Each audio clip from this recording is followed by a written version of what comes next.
Nag-swimming at napasayaw at nag-picture taking, yan ang mga kaganapan sa araw na ito. Dahil malapit lang ang private resort na ito sa aming bahay, pinuntahan ko na ito ng mas maaga para ihanda at ayusin ang mga kailangang ayusin. O diba napakaganda ng view? Hindi mapag-aakilan na malinis at magandang view sa lugar na ito, kaya ito ang napili ng aking tatay at nanay para dito i-celebrate ang kanyang birthday. Umagang ito nang nalaman ko na lang din na nagpabook si nanay at tatay dito sa resort na napag-alaman ko mga table at upuan ang kasama sa package na kanilang binayaran, kaya ako na lang ang nagdesisyon na magayak ng simple para sa kanyang table at backdrop. Mabuti na lamang meron pa akong natitirang mga tela na pwedeng gamitin kesa arkila pa. Mabuti na lamang pumayag ang management na ma-move itong napakabigat na mesa para sa mga pagkain na darating mamaya. Binekos-mekos ko na lang din ang paglalagay ng mga telang ito at maya-maya lang ay darating na ang mga pagkain at mga bisita sa event na ito. Ma-share ko na lang din itong mga pag-skirting, pag-design, pag-decorate sa mga event ay ito yung mga bagay o yung mga gawain na hindi ko na napukusan kahit ang daming nakikiusap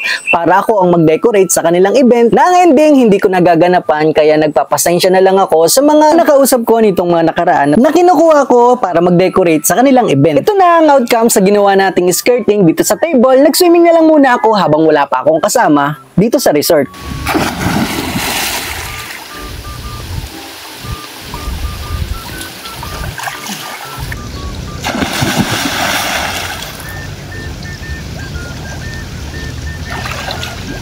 Paglipas nga ng ilang sandali ay dumating na si Cardo Dalisay kasama ang kanyang leading lady.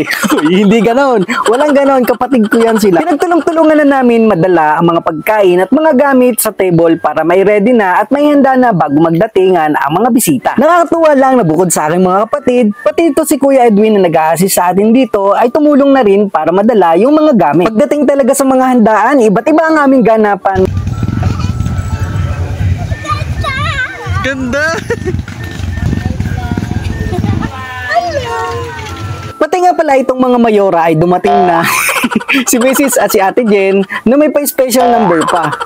Dumating na nga rin itong mga bata at agad nag-swimming. Kami naman ay nag-picture taking dahil mamaya ay hindi na rin natin to magagawa ng maayos, at paglipas nga ng ilang minuto ay dumating na ang birthday celebrant na si Nanay Merly at nag-picture taking habang wala pa ang kanyang mga bisita. Kahit sobrang aga pa nga ay itong si Natalie ay hindi mapigilan sa aga ng kanyang pagsiswimming. Pati nga ang maganda kong Tita Tina at poging Kuya Manny ay dumating na.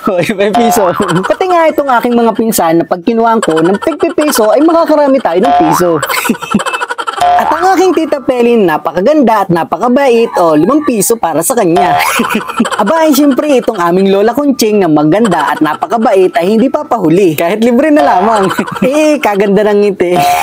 Kinabit ko na nga din itong banner na dala-dala ng aking pinsan. Ito nga yung madalas na ginagamit pag may birthday sa kanila. Hiniram ko na nga lang din dahil wala tayong pwedeng magamit dahil biglaan nga itong ating paggagayak. I-flex ko na nga lang din itong pagkain na pagsasaluhan natin mamaya, at habang naghihintay pa sa mga bisitang paparating, nag-picture taking muna kami para kahit papano naman ay meron tayong remembrance na kasama ang bawat isa, dahil ang mga gantong pagkakataon ay bibihira naman dumaan sa ating buhay. Kaya for the go! Dumating na nga pala si Ate May at saka si Oscar at ang iba pang bisita, kaya sisimulan na natin ang pagdarasal para makapagkain na tayo at magbo-blow the candle na rin tayo.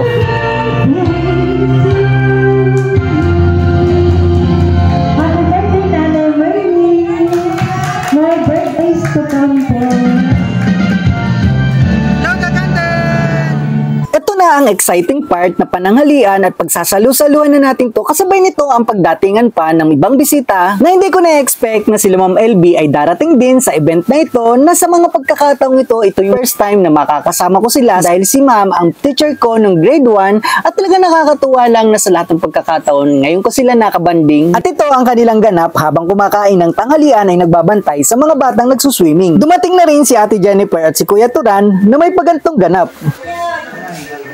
Hey! Happy birthday! O diba, pagkaswet!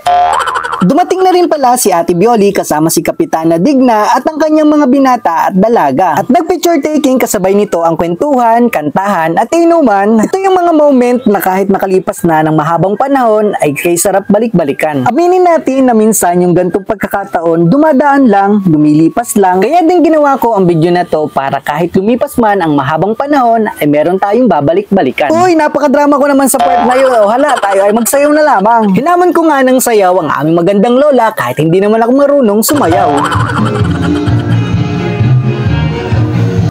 ayos na rin naman at dito yata ako nagmana sa aking tatay.